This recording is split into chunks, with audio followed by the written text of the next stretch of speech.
So the subtitle of this particular study, Characters, Controversies, and Conflict in the Story of Christianity, is really going to hit home tonight because the era that we're going to enter tonight is the Reformation era. So you can see here, we've gone through the Christian Middle Ages. We're only hitting some of the highlights of different individuals and events. But this era here of the age of the Reformation from 1517 to 1648, I think we might be most familiar with that era of church history simply because the personalities are so large in this era of time.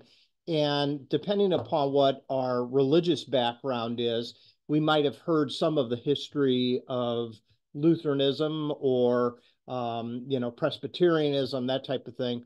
Methodism doesn't come really until the next era under the age of revival, under the Wesley brothers and that type of thing. But in this era here, what we're going to see is there are a lot of people that are bigger than life. And with that comes a lot of friction. There are people on all different levels here that are involved, whether they're kings, popes, priests, monks, different people in the dynamic of the church that are all kind of trying to find their way. Remember, in the last stage that we looked at, we talked a little bit, not last week, but the week before, during this era of the age of Christian Roman Empire, there were councils, Council of Nicaea, the Council of Chalcedon, as they are trying to formulate what they think is orthodox theology. Well, a lot of that takes a turn southward as you get into the Middle Ages, and then there's the desire for reform that takes place during this period of time. So our picture for tonight, I've been associating each age with a picture, is Martin Luther. And as he stands before those in power, he gives an account of why he is changing his viewpoint on certain things. But there's a little bit of lead up to that. So I want to introduce that by reminding you of the turning point so far that has kind of led us to the age of the Reformation. We said last week that the coronation of Charles the Great, also in French Charlemagne, started to anticipate the rising power of the papacy and kind of the merging together of civil and religious authority. Then we saw that growing authority in the church also had to deal with certain things like the invasion of the barbarians, which led to a societal structure called feudalism. And in that pyramid that I showed you last week, of course, the king is on the top, but the bishops are just below that. And then the commoners are even farther down. Last week, we talked also about the rise of Islam, and that became concern, especially in the East. The Eastern and Western Church had split a little bit over different issues, and the East feels the pressure in Jerusalem and those areas of Islamic invasion. So to stem the tide of that, the Crusades take place last week. And of course, with that comes a lot of violence, a lot of bloodshed, a lot of loss of life. And that will lead to the church taking advantage of the vulnerabilities of people that have lost loved ones with the selling of indulgences, the promise of getting loved ones out of purgatory, that type of thing. So when you begin to look at the momentum that's starting to grow for the church, remember this, that the power and wealth of the church in this previous era had a lot to do with allies with those that are kings and rulers. And there's a merging together of both the religious and the political. What we also find is that the church was gaining more land acquisition. And with the purchase of land comes the power of the control of that land, whether it's the building of cathedrals or for other uses as well. So that's what we kind of saw last week. Tonight, though, we're going to see that there are going to be some people that push back on that. And we call it the Reformation because they wanted to reform the Catholic Church. And here is a picture of Martin Luther, a drawing of Martin Luther, obviously.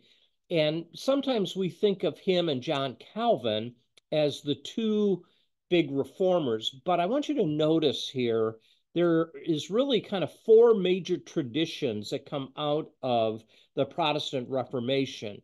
One is Lutheranism, obviously, with Martin Luther. Second is Reformed, which is associated with John Calvin, but a subset of that eventually makes its way over to our shores at the beginning of the history of our country in the Puritans that hold to Calvinistic theology. Then you have Anabaptists, which are very different than the Lutherans and the Reformed. And then the Anglican Church, the church as it grows in England, is kind of a mediating church between Catholic and Protestantism, kind of trying to find the middle ground. And what we'll find is over the next several hundred years, there's a lot of bloody struggles that do take place between Catholics and Protestants. There'd be some individuals that would be accused of being heretics. Some of them actually lost their life. Some of them were burned at the stake. Some of them were decapitated. A lot of violence during this era of time. So the place to begin, though, is with this man, Martin Luther. And it's an interesting story. When you look at his history, he was given a nickname by the Pope at the time. He was an individual that was called a wild boar in the vineyard. So in 1520, as you can see here, the Catholic Church issued a papal bull or decree, is another way of saying it, that there was the invasion of an individual that could really disrupt the power that they had.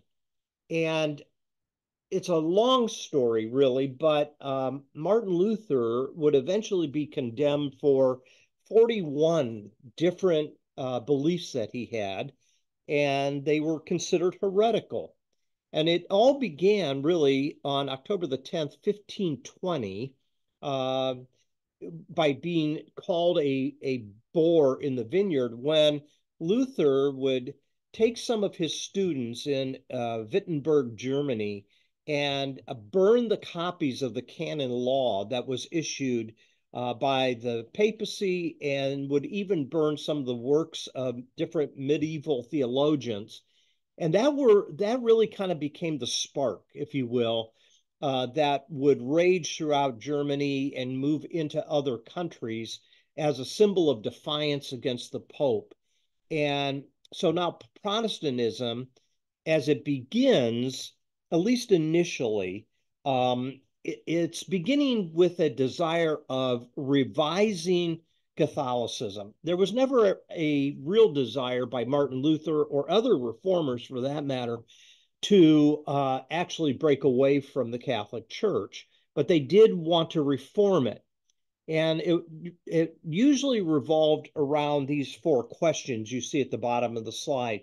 How is a person saved? Who holds religious authority? What exactly is the church? Is it separate from politics? Is it combined with the king and so forth? And then what is the essence of Christian living? How are those who call themselves Christian to live out their life? Now, in order to understand why this became such a big issue, you need to understand the conversion experience of Martin Luther. So let's go back a little bit. He was born in 1483. He was the son of a miner, and he wanted to become a lawyer. But in 1505, as he was walking to Soderheim, he was struck by a bolt of lightning, and it so terrified him that in the moment, Luther cried out to St. Anne. Now, let me pause there and say, you can see now some of the Catholicism is already beginning to elevate certain saints, and some of those saints were mediaries in some ways. So some people will pray to St. Christopher, some to St. Joseph. In this case, he cries out to St. Anne, and she says, if my life would be spared, I will enter the monastery. Now, this goes back, and remember that some different monasteries have started, and he chose to keep his promise by entering an Augustinian monastery. So, Augustine of Hippo, that goes back a couple of weeks, is really the predecessor in some of his theology to John Calvin. And he began pushing himself with great dedication in the monastery. And he was dedicated to different rituals of prayer and fasting. But he carried a lot of shame and he carried a lot of guilt. And none of these different spiritual practices relieved him of that burden that he was carrying. So eventually, what happened is he began to read the scriptures. And as he began to read the scriptures in the year 1515, he came across Romans chapter 1, verse 17. I'll read it for us. In Romans 1:17, well, I'll read verse 16. That begins kind of the thought. For I'm not ashamed of the gospel. It is the power of God for salvation to everyone who has faith, to the Jew first and to the Greek. For in it the righteousness of God is revealed through faith, for faith, as it is written, the one who is righteous will live by faith. And that was kind of like a light bulb that came on, that he doesn't need to do all of these works, that it is by simple faith that God would declare him right with him, and a technical term that would be used later by John Calvin is justification, that he'd be justified in the eyes of God by having faith. And so he concluded basically that people are saved from the wrath of God through the merit of Christ. And that was really a light bulb moment for him, because growing up within the Catholic monastery, everything was kind of dependent upon works. And so this freed him from this guilt and burden that he was carrying around. And he then began to say, there are people that need to have the same type of freedom that I have. But what he found was a system in place that was actually taking advantage of people and their fears. So as the Crusades began to make their way into various parts of the world, of course, there's a lot of bloodshed. There's a lot of loss of life. And people back home were afraid of their loved one and the judgment that they might encounter in the eyes of God. And the Catholic Church took advantage of that. And what they began to do is sell indulgences, that they would guarantee the absolution of sin through an economic transition, or transaction rather, to the church. So this idea was, in exchange for mediation, if you give money, then your loved one will be guaranteed an entrance into heaven, and they will actually get out of purgatory. Now, we haven't talked about that, but that is a theological belief that developed, where there is this holding place that kind of burns off the sin of a person, and eventually they would get out of this holding place and they could be let into heaven after their impurities were resolved. So these things come together, and Luther, after reading Romans 1:17, said, that's not true. The righteous are justified by faith. And as a result of that, Luther began to talk on that through a lot of his sermons and his teachings, and he began influencing his students on that as well. Um, he really was displeased with the picture of this guy here. His name is John Tetzel. He was a Dominican that he was the individual that was kind of the fundraiser for the Pope. And what I mean by that is through the selling of indulgences, he was trying to raise funds for the construction of St. Peter's Basilica in Rome. But he had this little jingle that he used as a way of, as a selling point for people to contribute. He used to say, as soon as the coin and the coffer rings, the soul from purgatory springs. Now, obviously, he's not saying that in English, but the idea is when you hear the coin hit the metal, that is when you know that your loved one has been set free from purgatory. So, do you have some thoughts there? Any questions or comments on any of that? So, Martin Luther decides to write a proposition that he wanted to post actually for theological debate. And so on Halloween of 1517, he followed a tradition, and that is anything that would be up for debate would be posted on the castle door, the church door. And in this case here, it's in the city of Wittenberg. And this has come to be known the 95 Thesis. Um, with this, though, he ignited a fire that couldn't be extinguished. Um, there were different Vatican theologians that tried to issue counter arguments to the different theses that he wrote about. Um, and all of them came to the conclusion that Luther was a heretic.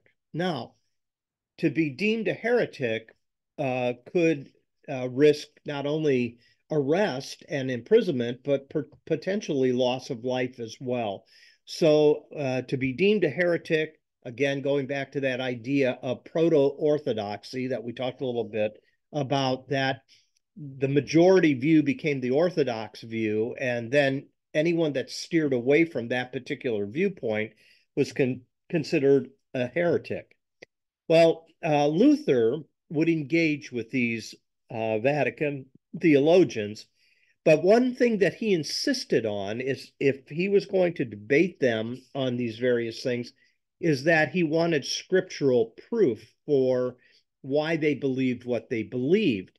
And so there was an 18-day debate that took place this couple of years later. So again, we tend to streamline everything and crunch it together just so we can get a handle on. But you can see time has passed, and there's an 18-day debate that takes place in 1519.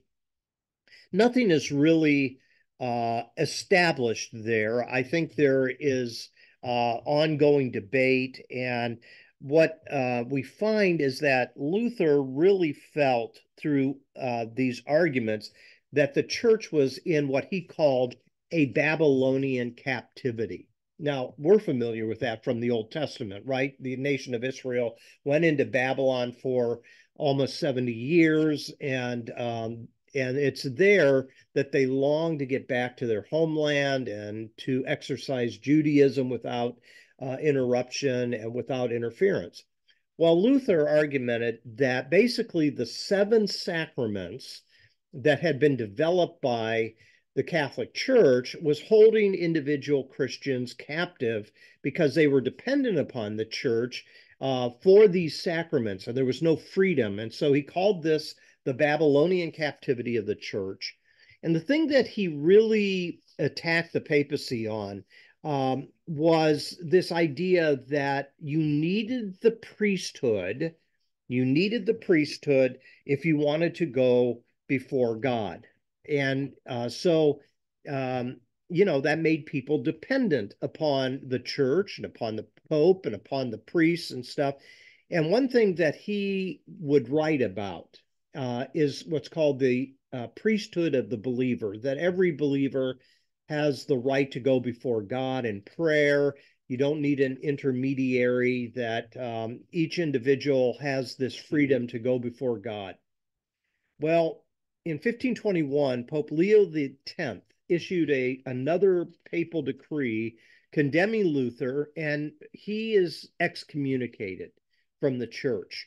And what we find is that there's all kinds of issues that begin to develop, even things that are so, I don't want to call it minute, but I mean, in the big picture of things, I guess, some things you go, really? We're debating about this? Let me give you one example.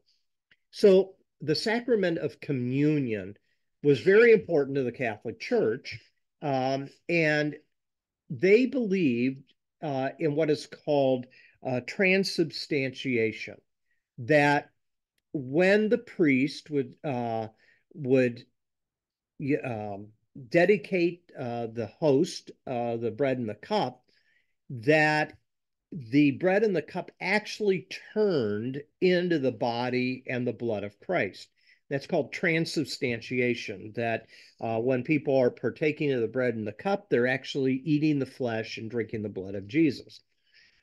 Luther believed in what was called consubstantiation. And consubstantiation is, no, it's still bread, it's still wine, but the presence of Jesus is in those elements. Now, in contemporary evangelicalism, both of those would be kind of looked down upon. For contemporary evangelicals, it's simply an act of remembrance using the bread and the cup.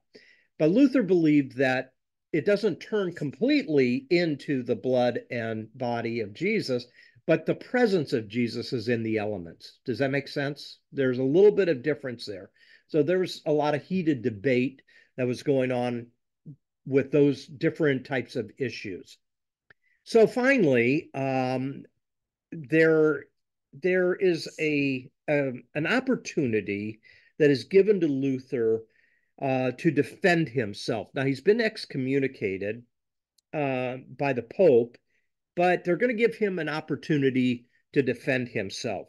And in 1521, there's a gathering along the Rhine River, and it's called the Diet of Worms. Now, let me go to the next couple slides here. Look at this slide here. You can see a map. That's a city here, Worms. Let me get that out of the way for a second. So that's where this council will take place, where Luther will have a chance to defend himself. So here is Zurich down here. If you know anything about Germany, you might be able to place yourself as to where it is in the country. Up here is Amsterdam. But anyways, he will be given an opportunity to defend himself. So the emperor at the time is Charles V, and he calls Luther to this assembly to give an account for why he believes what he believes. And when Luther refuses to recant, when he refuses to change his mind, he is then deemed an outlaw. And what we find is that he will need to find sanctuary. And so he leaves, and on his way home from the city of Worms, he's granted sanctuary by the Prince of Saxony. His name is Duke Frederick, in the Wartburg Castle. And it's there that he will hide out really for about a year. And while he was in the castle, that's where he translated the New Testament into German. And that helped to continue to further the ongoing growth of the Reformation. Is now Now people are not dependent upon the church to interpret for them the scriptures out of Latin. Now they're getting the language into their own vernacular. So, some thoughts, comments, or questions, observations. Interesting history. That brings us to this. What do I think is his lasting legacy? Um, I think in many ways, Luther had a bigger impact than just on the church. Because what's going to happen is Calvin is going to kind of come out of what he started. And then what we're going to find is when the Puritans came over carrying some of this same theology, it really did shape the early years of the history of our own country. And so he had an effect upon Western civilization, not necessarily directly, but kind of an ongoing influence that eventually brought this about.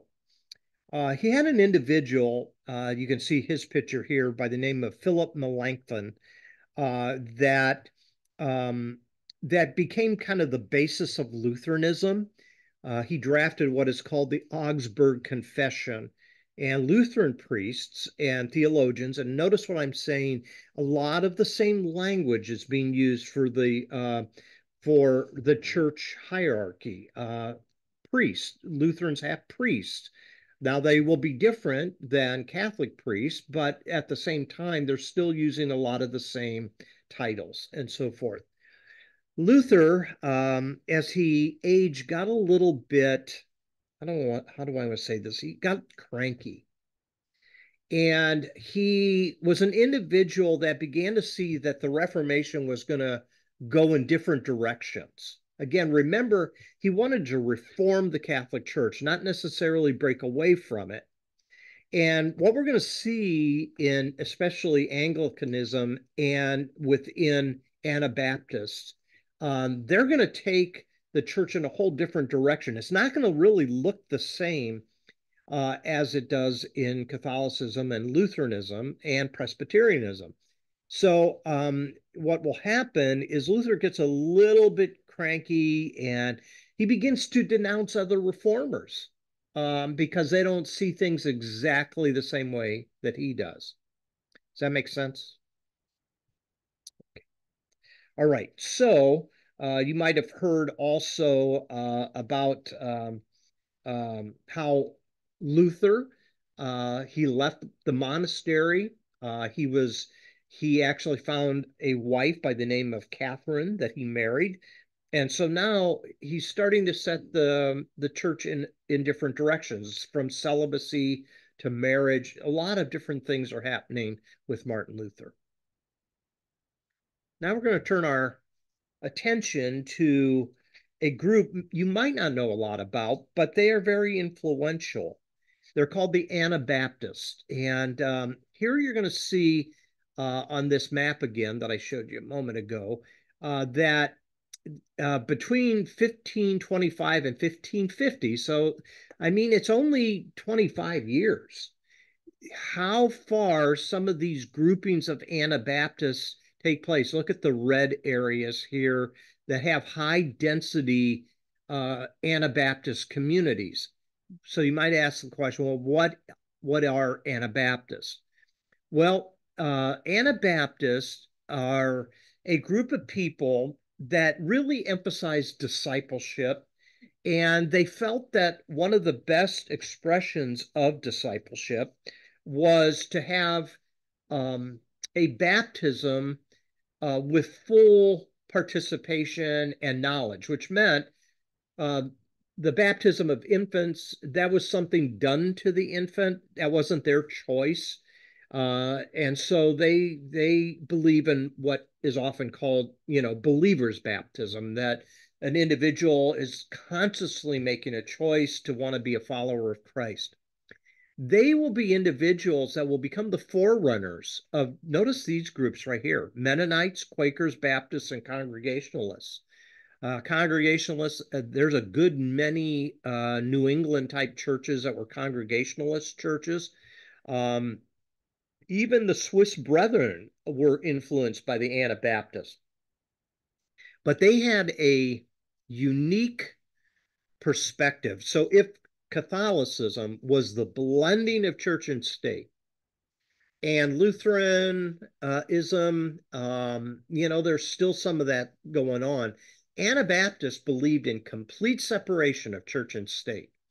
And with that came the way they looked at who they were going to be in allegiance to. And so they believed that the scriptures did not teach a blending of church and state, that the church was to be a light and salt in the world. And they wanted to restore what could be called apostolic Christianity, those beginning years of the church when the apostles were establishing various churches, and you had smaller communities that met in homes. You had smaller communities that were trying to live out the teachings of Jesus.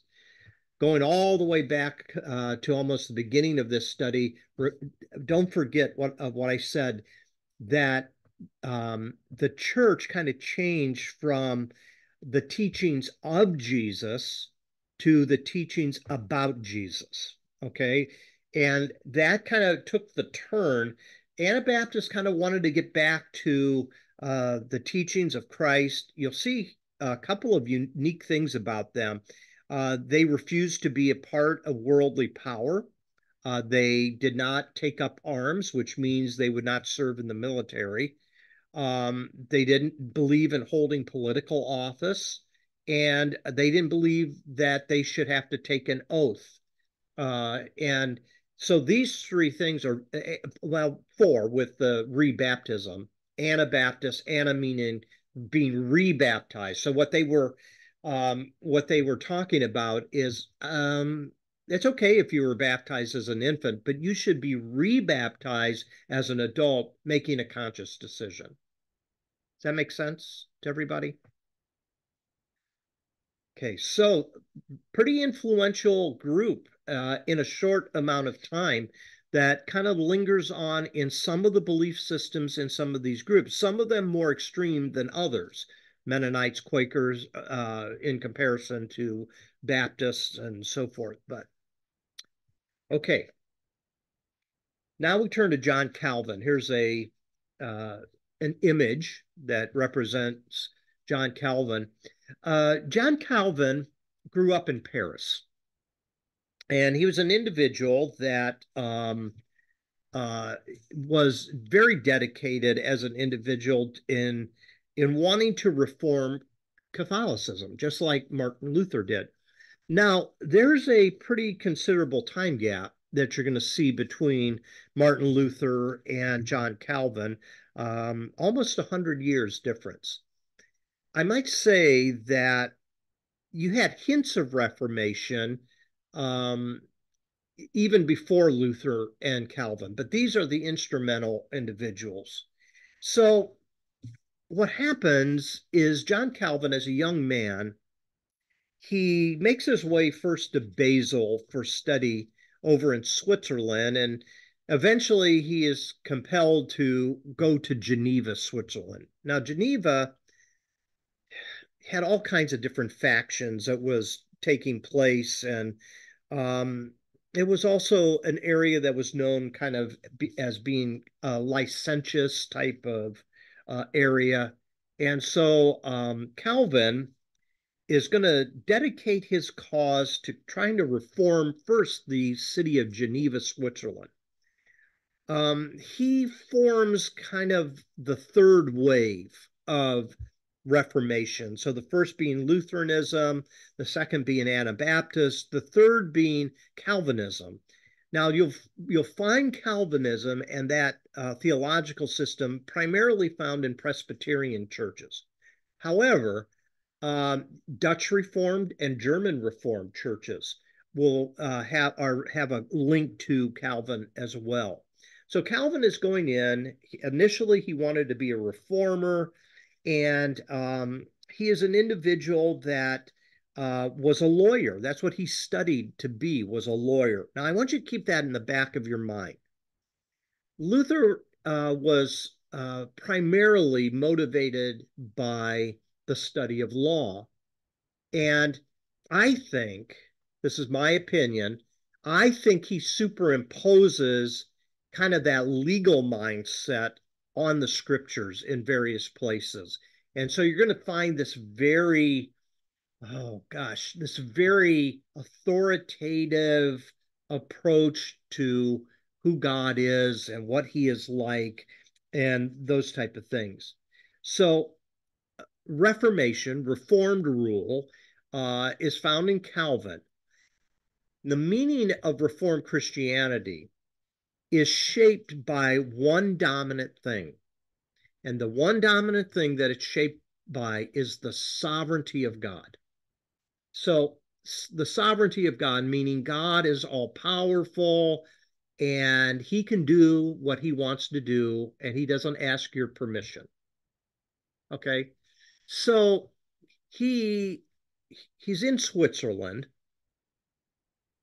He is in Basel at first, and he publishes an edition. He was a prolific writer.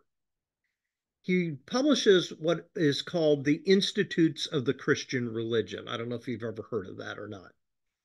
It is a massive amount of writing, and it begins to really define some of the logic and theology of Protestantism during the Reformation age.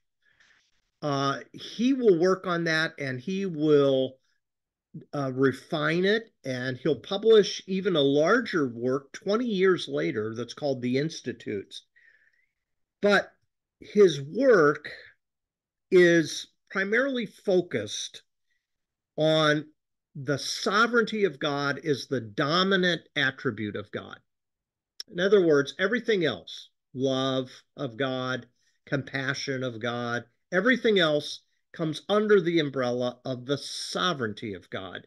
And that leads to a system that I'll talk about at the bottom of this slide. So here's another map for you to look at real quick. So this is basically the Calvinistic world. He starts out in France and he eventually makes his way over to Geneva, Switzerland. Up here is Basel. Uh, but he will have an influence even up into Germany as well. There's some similarity between Lutheranism and Calvinism as well.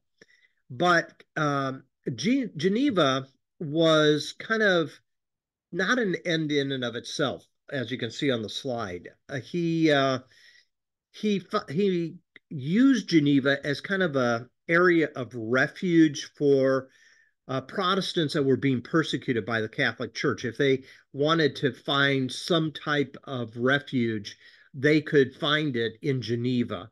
And so there were people that started to come study under him in Geneva. And these students came from all over different places in Europe. And again, he taught them about the sovereignty of God, that God asserts his omnipotence, and he even decrees from all of eternity by his own power, because sovereignty is dominant, what he wants, and people do not have a choice in the matter. Well, he develops this thing called predestination, and he will talk about predestination as the highest expression of God's sovereignty. So, predestination basically says God chooses whom he wants to save, and he condemns who he wants to condemn. So, even in eternity past, before anyone is created, he chooses certain people that are going to be his elect. That's a key word. They're elect people that are given this gift of salvation through election, not by their own free will and not by their own choice. So what that means is he will develop a system of theology that basically, because he emphasizes the sovereignty of God, that means No pope, no king has absolute power. They're all subject to God's sovereignty. So that's going to get under the skin, obviously, of those that hold power. But I think where it really comes down for us is that he chose to interpret certain things in such a way that as a result of this, um, the summation of his theology can be defined as tulip. Has anybody ever heard that term? Tulip? Okay, TULIP. And it's an acrostic that stands for 5 key elements of his belief system. But before I tell you about that, um, let me let me read for you kind of a verse that he would depend upon to develop this system. This is Romans chapter 8, verse 28. It says, "We know that all things work together for good for those who love God, who are called according to his purpose. For those whom he foreknew, he also predestined to be conformed to the image of his Son, in order that he might be the firstborn within a large family. And those whom he predestined, he also called. And those he called, he also justified. And those he justified, he also glorified." That will become the basis of this system of thought uh, here. He believes mankind is totally depraved. So even before a baby draws their first breath, they are already condemned in the eyes of God as sinners. Secondly, unconditional election says some babies will go to hell, some babies will go to heaven, depends upon whether they have been chosen or not. He believed in what was called limited atonement. That is, Christ did not die for the sins of the world. He just died for the sins of the elect, the privileged group. He believed in irresistible grace, and that is, those who are chosen by God will eventually be chased down by God through the Holy Spirit, and they cannot refuse salvation. That they will eventually turn their heart to God because they're one of the elect. And then lastly, he believes that a true person that has been chosen by God will persevere to the end of their life, being a dedicated worshiper of Almighty God, that they won't fall away, that they will be individuals that will stick with it to the end. Now, I don't think you probably know how much influence this has in the United States.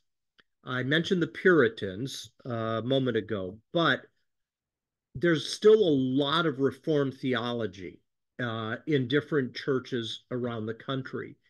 And some of them are individuals that are quite well known. So Parkside Church is a Reformed church. Alistair Begg is a dedicated Calvinist.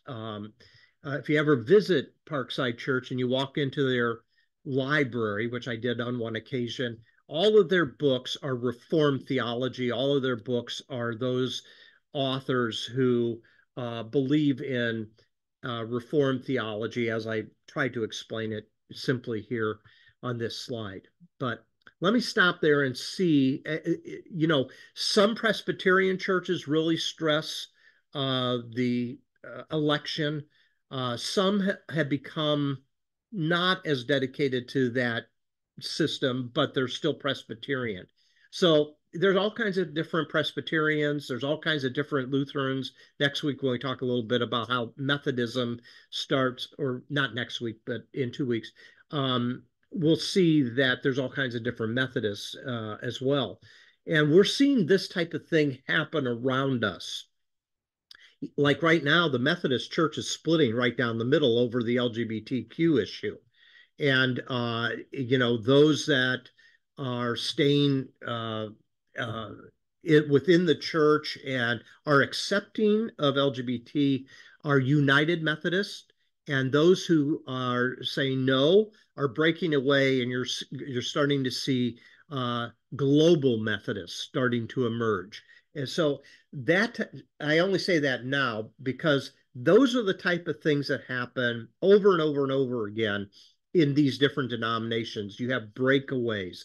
So a Missouri Synod Lutheran is very different than other types of Lutherans. So some of them are more legalistic than others, and so on and so forth. So you cannot throw any denomination into simply one category because what happens over the course of our own history as a nation is there's all kinds of different shades and modifications and emphases in these different denominations. Okay, do you have some thoughts? Can I clarify anything on that? The church we go to in Columbus is a Lutheran church. And apparently, a couple of years before we got there, they had the big split. And I guess it used to be really, really full. Now it's still pretty full, but they must have lost 200 people. That What was the issue, Shelley? the LGBTQ Oh, the issue. LGBT. Mm-hmm. So did most of the people stay or did most of the people leave? Do you know? I think it was probably 50-50. Oh, And, there's were definitely enough places to absorb the ones that left in Columbus because it's mhm. quite evangelical Yeah, down there. that's interesting. What year did this happen, Shelley? Do you have any idea? Well, we heard about it when we got there. That was last year. So I would say probably maybe 20, maybe probably just before COVID, Okay. I would bet.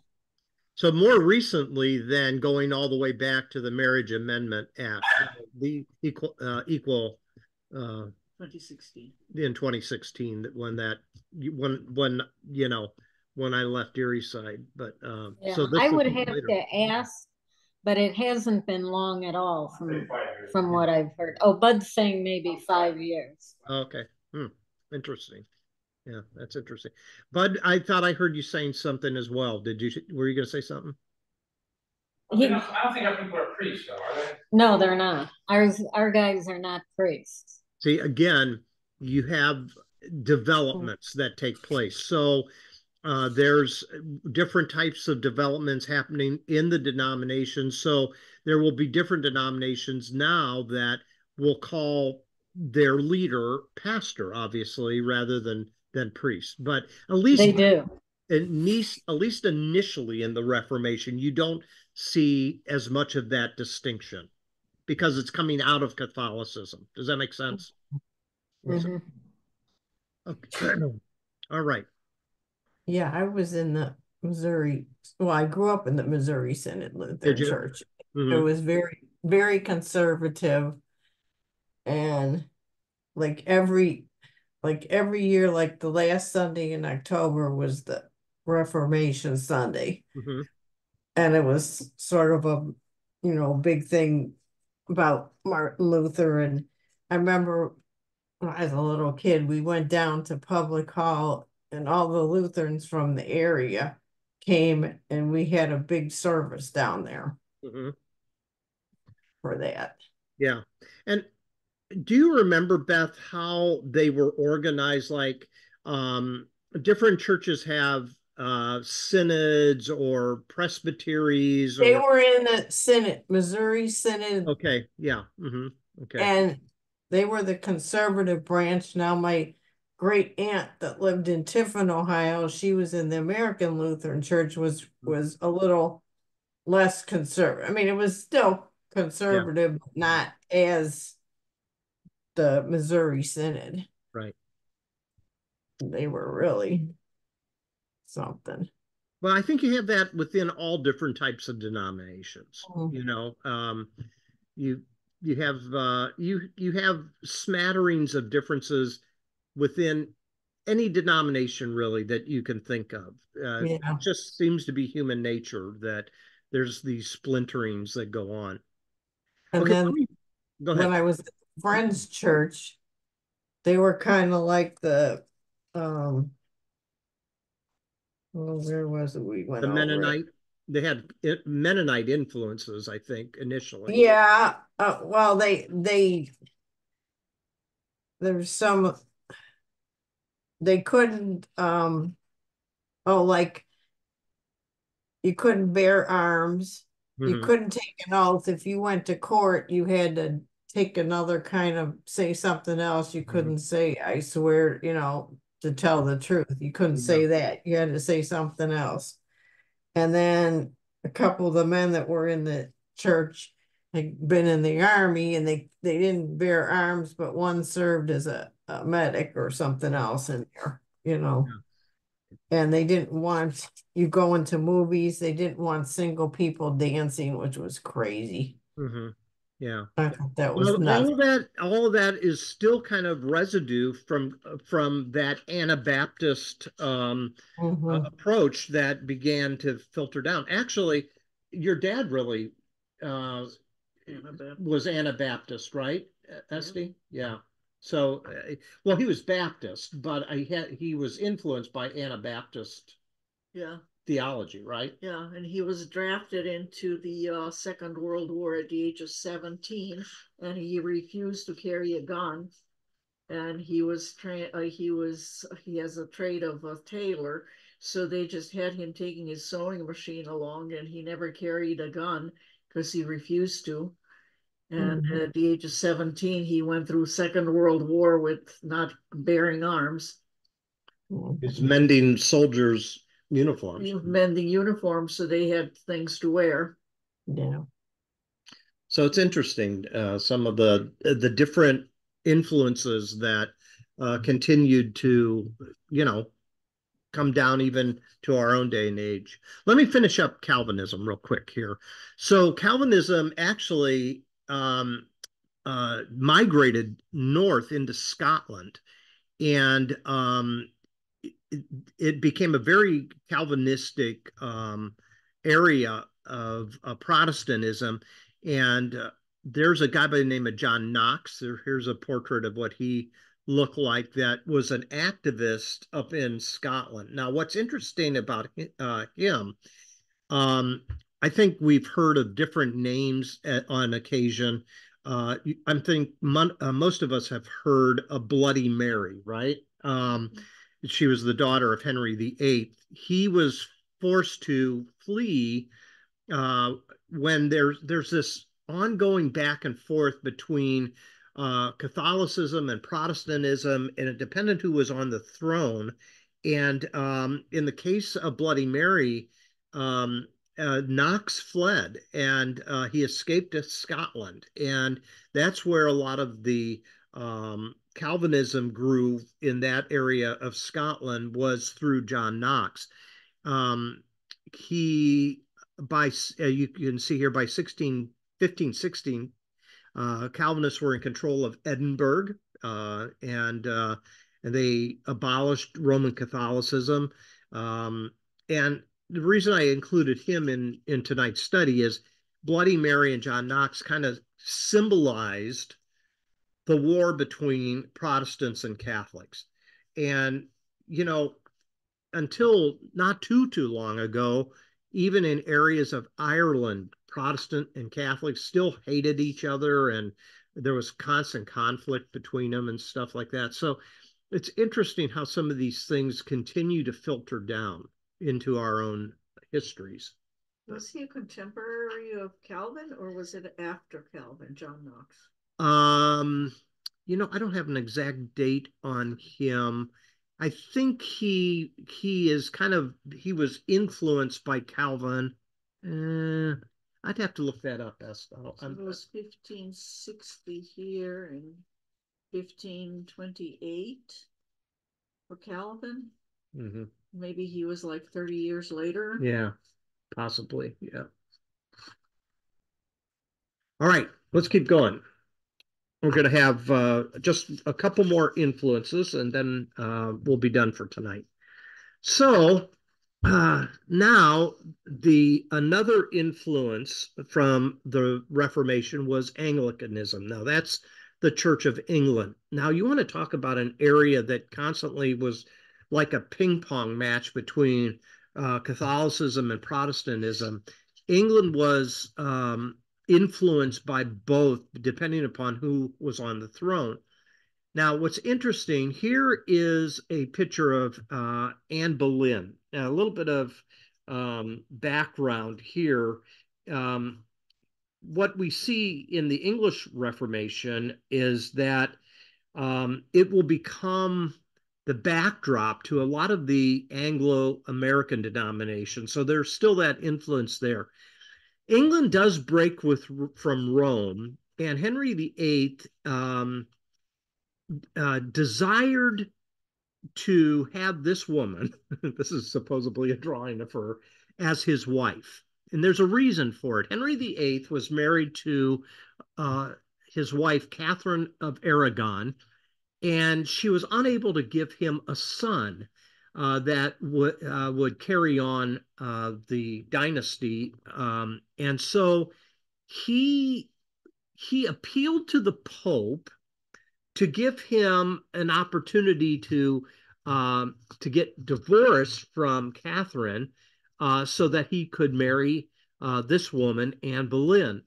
The Pope refused, and so he is going to break from Catholicism because they wouldn't grant him the dispensation to have a divorce and get remarried. Well, his motivation was as much political as it was maybe romantic. Um, he he really wanted an heir. He wanted a son, and that was one of the primary motivations. But in 1527, this is when Henry asked the Pope for this special permission, and the Pope refuses. He has his own reasons, but Henry goes ahead and secretly marries Anne in 1533. So the Pope's going to excommunicate the king. Okay. Okay. So now there's this schism that's beginning to take place between the church and the state. Here you can see in 1534, England broke from Catholicism and created its own national church, which becomes Anglicanism. But the king is at the head of the church, at least initially. And even though privately, Henry still held to a lot of the Catholic doctrines, but he wanted to break from the Catholic Church for his own purposes.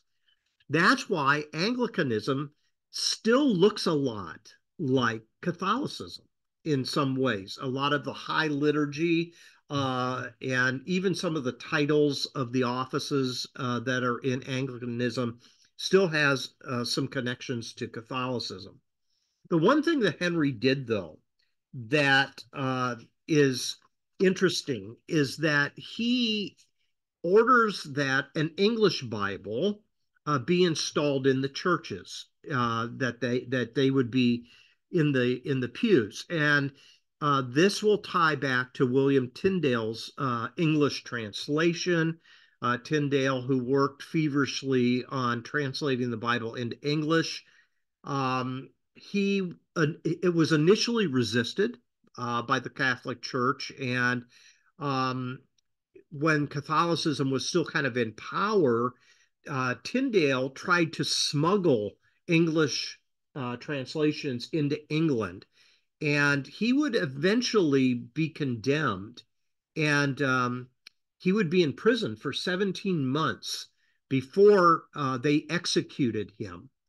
He would be burned at the stake, and on his uh, dying deathbed, he prayed this prayer: Lord, open the King of England's eyes. That was his prayer, that the King of England would open his eyes. And here we see that is really what kind of comes about with Henry VIII when he actually places English Bibles into the Anglican churches. So what we're seeing basically is different areas of Europe are swinging to Protestantism. Some other backgrounds here that are important in relationship to England is a guy by the name of Thomas Cranmer. He wrote what is called the Book of Common Prayer. Has anybody ever heard of the Book of Common Prayer? So in 1553, he produces 42 different articles that is defining the faith more along Protestant lines. Um, that too will come to an abrupt halt when Mary ascends the throne as a devout Catholic, and she um, actually executes 300 Protestants, including Archbishop Cranmer, to the stake. There was a man that was looking on that was observing all of the bloodshed produced by Bloody Mary. His name was John Fox, and he recorded in detail the death of some of these martyrs. In 1571, he published a book called Fox's Book of Martyrs. Anybody ever heard of that? Fox's Book of Martyrs. So these are accounts of these persecutions that are going on. A little bit later, Elizabeth I comes to the throne, and she is the one that kind of chooses kind of a middle way, that it's not going to be fully Protestant or fully Catholic. We're going to find a middle way. And that's kind of why the liturgy of the Anglican Church kind of looks the way that it does. So, any thoughts there?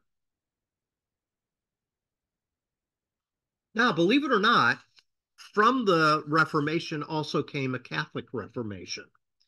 We might not think of it in those terms. We think of the Reformation breaking away from Catholicism, but actually Catholicism also took up some reforms themselves. Um, and one of the individuals that was very substantial in trying to create a new order of Catholicism was, his name was Ignatius Loyola.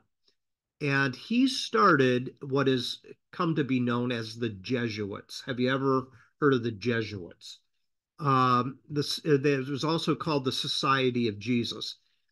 And that was a way of trying to reform the Catholic Church enough to try to push back on Protestant advances. Ignatius, Saint Ignatius, as in the high school in Greater Cleveland, used what was called spiritual exercises and really stressed meditation. So those who were part of the Jesuit order would often meditate for 4 weeks on these 4 different subjects: sin, death, judgment, and hell. Very kind of a real negative set of subjects there. But that was the basis of their spirituality. Pope Paul III in 1540 approves the Society of Jesus as a religious order, a part of the Roman Catholic Church. And this influence of the Jesuits, along with several popes, really, they call together another council, not an individual council, but a series of assemblies, 25 of them between 1545 and 1563 in Trento, Italy. And that's why it's called the Council of Trent. And its basic job was trying to issue condemnations of what they defined as heresy that was being done within the Protestant breakaway from the Catholic Church. So there's all these reforms that are going on, and these reforms will go in different directions. And that's the big takeaway tonight, is when we think of the Reformation, don't just think of it as Protestant and Catholic. I mean, yeah, that's at the core of it, but it then becomes Lutheranism, Calvinism, Presbyterianism. It becomes Anabaptist. It branches out in a variety of different ways. All right. So that brings us now to kind of our own shores for a moment. So a subset of Reformed theology was Puritanism. So in 1630, there were 400 immigrants that gathered at Southampton, England, to sail to the New World. And there was a guy by the name of John Cotton that preached a sermon, and the analogy that he drew was that we are the new Israel, that these immigrants are going to be like the ancient Israelites, looking for a land where they would be undisturbed and they could live their lives to the glory of God. That would eventually bring them to the shores of our country.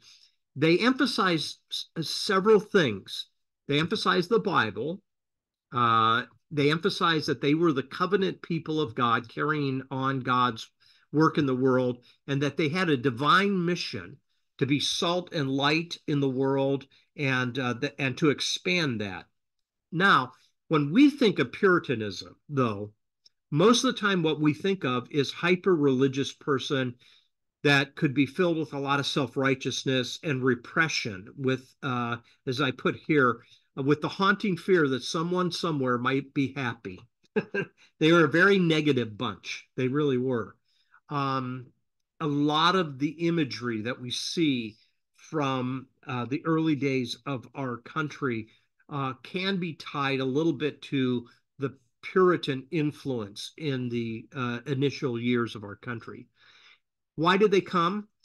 They came because they were in conflict again with those in in power in England. The long reign of Queen Elizabeth comes to an end, and there's a guy by the name of King James I that comes to the throne. The Puritans tried to bid King James to make changes to the Church of England. Changes had already been made, but they wanted the Church of England to look like um, they wanted the church to look, and so they will set sail for the United States to start over again, basically. But King James comes to the first, even though he doesn't listen to the Puritans. One of the things that he does choose to do is create a new English translation of the Bible. And this is where the King James Version of the Bible comes from. So take a look at this graphic I have here. That's what the initial King James Bible look like in Old English. You can see we would have difficulty, even though this is English. It's difficult to read it because it's Old English. You can see different spelling of different words and stuff like that. So when we hear people sometimes say uh, the King James Bible is the best Bible, what they're talking about is really a more modern translation of the King James Bible. Even this had to be updated from its initial publication.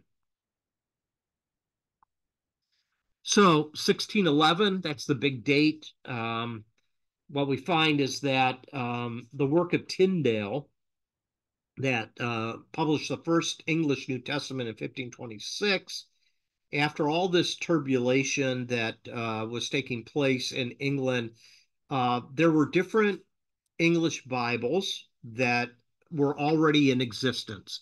Here they are. There were three of them: the Bishop's Bible, which is what the Church of England used; the Geneva Bible, i.e., Switzerland, that the Reformed Protestants up there used; and the Reims New Testament, which was a Roman Catholic English translation.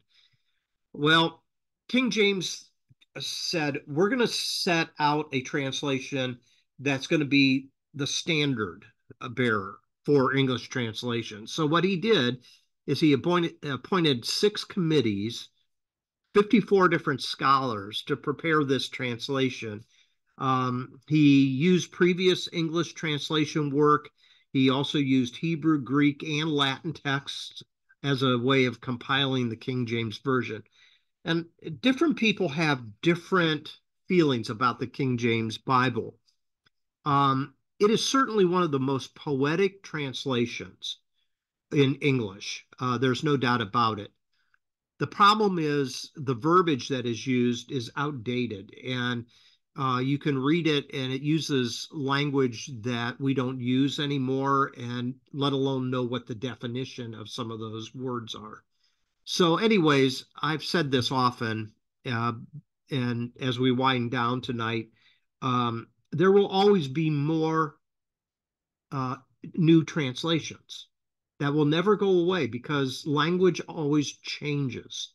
And as long as language is always changing, there will be a need, usually within another generation or two, for a new translation. So now we have NIV, new NIV, Revised Standard Version, American Standard Version, New American Standard Version. The list could go on. There's dozens of them. Um, and each take different approaches. But this was a standard bearer for a long, long time, the King James Bible. And like I said, depending upon what church you go to, um, many of them still think that that's the only translation. There's an old joke that goes around: if it was good enough for the Apostle Paul, it's good enough for us, right? Uh, that type of thing. But the idea is that's the only translation we trust. There's some problems with that. But anyways, there's still some of those type of groups around. One last slide, and then I'm done tonight. So out of this also comes what is called the Westminster Confession. Westminster Confession is a group of theologians that gathered from 1643 to 1653 to restructure the Church of England, 10 years. And the purpose was, and there were Puritan clergymen that participated in this to provide the type of documentation for the way the Church of England was going to conduct its services. The Westminster Confession of Faith is a reformed confession of faith of Calvinistic theology, basically. But it gets quite extreme. I think our most some of the most popular things that we hear from the Westminster Confession of Faith is this one. You might have heard: the chief end of man is to glorify God and to enjoy him forever. Have any of you heard that phrase? The chief end of man is to glorify God and enjoy him forever. That comes out of the Westminster Confession of Faith. But I want you to notice down here, some of the things that they did in this confession is quite interesting. They state that the Pope is the Antichrist in the confession. And that was a very common belief in the 17th century in England. They believed that the Mass was a form of idolatry. They thought that civil magistrates have divine authority to punish heresy. Again, you could run with this and see all kinds of really bad stories on the use of violence in trying to kind of push back on heresy and that type of thing. And then they were pretty heavy on Christians only marrying other Christians, that it's out of bounds to be married to a non-Christian. It's a pretty lengthy document, so there's a lot of stuff in it, but that kind of hits the highlights. So that's what I have for this time tonight together. Is there anything you want to say, questions or comments or clarifications or anything like that? If not, Very interesting. I think when you kind of see the big picture, you see how some things begin to fit. You know what I'm saying? Why are some things the way they are, and some pieces start to fall in place, I think, when you get a big picture of it. So Yeah. So all right. Well, we'll not have a study next Wednesday night. And we'll be back 2 weeks from tonight. We'll pick up the next era. Okay? Okay. All right. Okay. Sounds good. Have a good night, everybody. Have a good Bye. week. Take care. Bye-bye. Bye.